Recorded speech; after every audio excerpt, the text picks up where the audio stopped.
So on June 5th, 1981, Centers for Disease Control, in their weekly publication, MMWR, stands for Morbidity and Mortality Weekly Report, a weekly report of public health, epidemiology, infectious diseases, things important globally.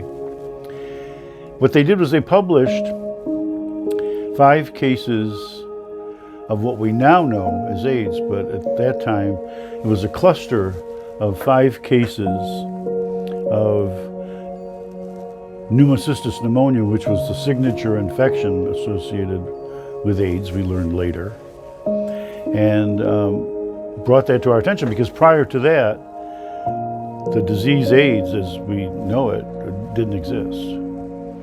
So this was the beginning, the very, very beginning, 40 years ago. The interesting thing about it is this, what would become a global pandemic, didn't even appear on the front page of MMWR, but it was on page 2.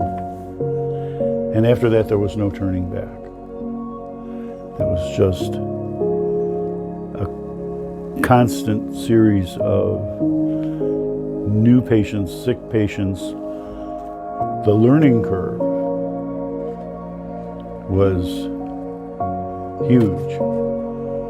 All these years I've told people it feels like we're all pushing a very big rock up a very steep hill. And it seemed like the rock kept getting bigger and the hill kept getting steeper. The science will eventually rise to the occasion. And certainly there's a lot to be thankful for over these 40 years with HIV because of new and better treatments, people living longer and healthier lives, and not the same ultimately fatal disease that it once was. Still stigmatized as sexually transmitted diseases are,